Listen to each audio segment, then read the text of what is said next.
समय पहले की बात है। एक छोटे से शहर में महेश अपनी पत्नी सरिता और अपनी 5 बेटियों के साथ रहता था। उसका राहुल नाम का एक बेटा भी था जो होटल मैनेजमेंट के लिए दूर रह रहा होता है। महेश बहुत ही गरीब था और बड़ी ही मुश्किल से वो घर का खर्चा चला पाता था।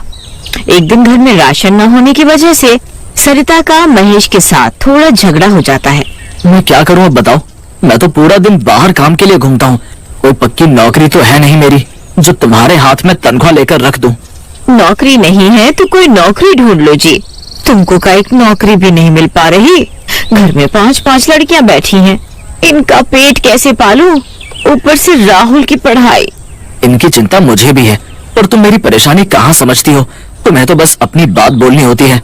क्यों लड़ रहे हो आप दोनों?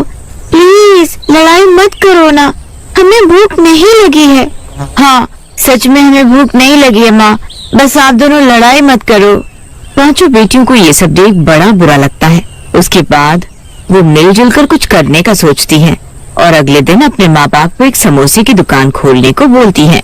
अरे बेटी, दुकान खोलना कोई मजाक है क्या?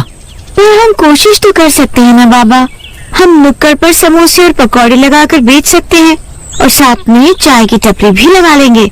वहाँ चलता बाजार है, अच्छी कमाई हो जाएगी हमारी। लड़की सही बोल रही है, पर तुम उसकी बात समझो तब ना। हम 5 बहनें हैं ना, हम सब आपकी मदद करेंगे। आप काम तो शुरू करो। महेश को अपनी बेटी की बात समझ आ जाती है। वो शाम तक पैसों का बंदोबस्त करता है।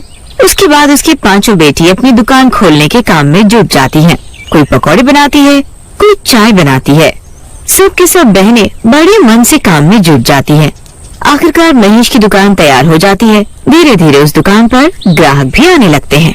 अरे वाह महेश, तूने तो अच्छी खासी दुकान खोल ली। हाँ, मेरी बेटियों की वजह से ये मुमकिन हो पाया है। ये ना होती तो कुछ ना हो पाता। ऐसी बेटियां भगवान सबको दे। सच में महेश अपनी बेटियों के साथ मिलकर दुकान चलाता है और कुछ ही दिन में उनके घर की हालत सुधरने लगते हैं। उसके बाद वो राहुल की पढ़ाई के पैसे इकट्ठे करके उसे भेज देते हैं ताकि वो आगे की पढ़ाई अच्छे से कर सके। सब बहुत अच्छे से चल रहा होता है। सब खुशी खुशी रह रहे होते हैं। पर एक दिन एक बहुत बड़ा हादसा हो जाता है। एक दिन जब महेश की तबीयत कुछ ठीक नहीं होती तो वो दुकान पर नहीं जा पाता। बस उसकी बेटियां ही दुकान पर जाकर चाय समोसे बनाने और बेचने का काम करने लगती हैं। उस दिन दुकान पर काफी भीड़ होती है क्योंकि उस दिन दशहरा होता है। रात को तो भीड़ और ज्यादा हो जाती है। 5 लड़कियों को जरा भी फुर्सत नहीं मिल पाती। आज तो काम काम कर करके हालत खराब हो गई है, पर कमाई भी तो कितनी अच्छी हो रही है। माँ बाप देखेंगे तो कितने खुश होंगे। हाँ ये बात तो सही कही चुटकी ने। सब लोग काम कर ही रहे होते हैं कि तभी कुछ बच्चे दुकान के आगे पटाखे जलाने लगते हैं। अरे बच्चों, यहाँ बम मत फोड़ो, आगे जाकर फोड़ो। दिख नहीं रहा यहाँ सिलेंडर वगैरह रखा हुआ है और खौलता हुआ तेल भी है। जाओ यहाँ से। इन लोगों की दुकान कुछ ज्यादा ही अच्छी चल गई है, इसलिए ज्यादा बनने लगी है। अभी इनको सबक सिखाता हूँ।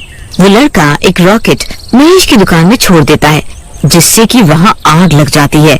एकदम से दुकान में अफरा तफरी मच जाती है। कोई दुकान से निकलकर भाग पाए इतने में सिलेंडर में आग लग जाती है और सिलेंडर फट जाता है। सिलेंडर के फटते ही 5 लड़कियों की मौत हो जाती है।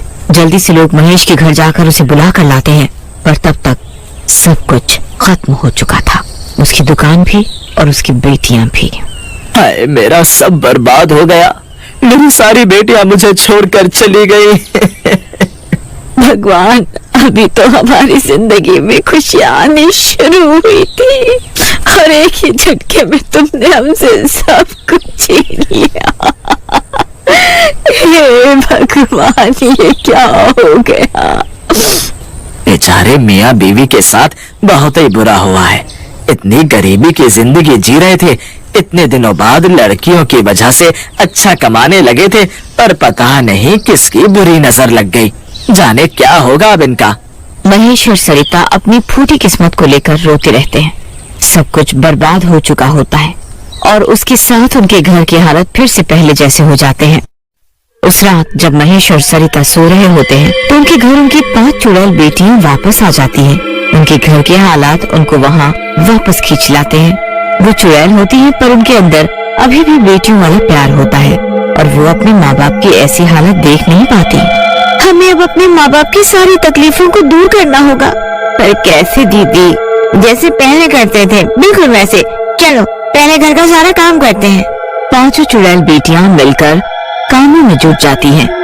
पूरी रात पांचों चुड़ैल बेटियां अपने अपने काम में लगी रहती हैं और सुबह का सूरज निकलने से पहले ही सारे काम निपटा देती हैं। सुबह होने पर जब महेश और सरिता उठते हैं तो घर को इतना चमकता हुआ देखकर बड़े हैरान होते हैं।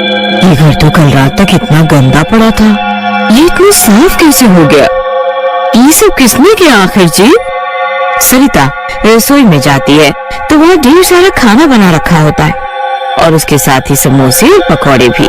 साथ में बर्तन भी एकदम चमाचम चमक रहे होते हैं। ये सब क्यों है जी? घर में खाने का एक भी दाना नहीं था। मेरी भी कुछ समझ में नहीं आ रहा है।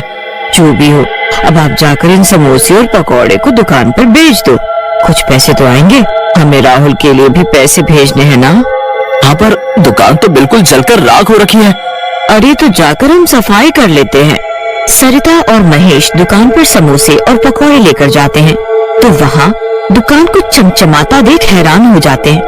आखिर ये कौन है जो हमारी इतनी मदद कर रहा है? जो भी है भगवान उसका भला करे, उसे खुशियाँ दे। सरिता और महेश मिलकर दुकान पर समोसे और पकौड़े बेचने लगते हैं। पहले तो लोग आने में थोड़ा झिझकते हैं क्योंकि उनको तो महेश की बेटी के हाथ के ही पकौड़े पसंद होते हैं, पर फिर धीरे धीरे करके कुछ लोग पकौड़े ले जाते हैं और समोसे भी खाते हैं। रोज सरिता और महेश को अपनी रसोई में पकौड़े और समोसे बने रखे मिलने लगते हैं और ऊपर से उनके घर का काम भी रातों रात कोई कर जाता है। फिर एक दिन उनका एक पड़ोसी भी जब वहाँ खड़े होकर समोसे का स्वाद ले रहा होता है तो अचानक बोल पड़ता है, बड़ी अजीब बात है महेश, एकदम वही स्वाद है जैसे तुम्हारी बेटी बनाती थी। मुझे लगा नहीं था कि तुम बिल्कुल तुम्हारी बेटी जैसे समोसे और पकौड़े बना सकते हो। क्या मेरी बेटी जैसे? सरिता जरा खाकर तो देखें हम भी कि कैसा स्वाद है इनका। महेश और सरिता जब पकौड़े और समोसा खाकर देखते हैं तो उनकी आंखें खुली की खुली रह जाती हैं। ये सत्य, ये स्वाद तो बिल्कुल वैसा है। इसका मतलब हमारी बेटी ने हाँ जी, पर इसमें कितनी सच्चाई है ये कैसे पता चलेगा? आज रात हम छुपकर देखेंगे तभी पता चलेगा। रात को सरिता और महेश दोनों सोने का नाटक करते हैं। उसके बाद उनकी पांचों चुड़ैल बेटियां वापस अपने घर आ जाती हैं। चलो बहनों, जल्दी जल्दी अपने काम में लग जाओ, हमें जल्दी से सब निपटाना है। हाँ, जल्दी जल्दी करो सब। सारी चुड़ैल बेटियां अपने अपने काम में लग जाती हैं। उसके बाद महेश और सरिता चुपके से अपने कमरे की खिड़की से बाहर देखते हैं तो उनकी आंखें फटी की फटी रह जाती हैं। घर में चुड़ैलें काम कर रही होती हैं। चुड़ैल? हमारे घर में चुड़ैल? हमें कुछ करना होगा सरिता, ये चुड़ैल हमारे घर में आखिर क्या कर रही है? महेश और सरिता को देखते हुए एक चुड़ैल बेटी उन्हें देख लेती है। दीदी दीदी, माँ बाबूजी ने हमें देख लिया है, जल्दी आओ। दीदी? मतलब सच में ये हमारी बेटी ही है? सरिता और महेश कमरे के बाहर आकर खड़े होते हैं। अब उन्हें उन चुड़ैलों से जरा भी डर नहीं लग रहा होता। वो बेझिझक उन चुड़ैलों से पूछते हैं, तुम पांचों हमारी बेटी हो ना? हाँ माँ, हम सब आपकी बेटी हैं, जो उस दिन उस धमाके में जलकर मर गई थी। आपकी ऐसी हालत की वजह से हमें मुक्ति नहीं मिली। जब तक हम आपकी जिंदगी सुकून से नहीं भर देंगे, हमें मुक्ति नहीं मिलेगी। उसके लिए मैं हूँ ना दीदी, इनका बेटा और आपका भाई। मुझे इन लोगों ने कुछ नहीं बताया कि आप लोग इस दुनिया में नहीं रहे ताकि मेरी पढ़ाई खराब ना हो।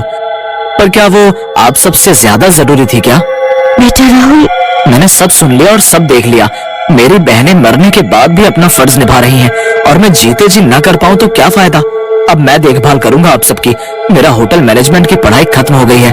अब मैं यहाँ बढ़िया सा रेस्टोरेंट खोलूंगा और अब सब कुछ अच्छा हो जाएगा। सच में राहुल जैसा बोलता है वैसा ही करता है। सब ठीक हो जाता है और तब जाकर पांचों चुड़ैल बेटियों को मुक्ति मिलती है।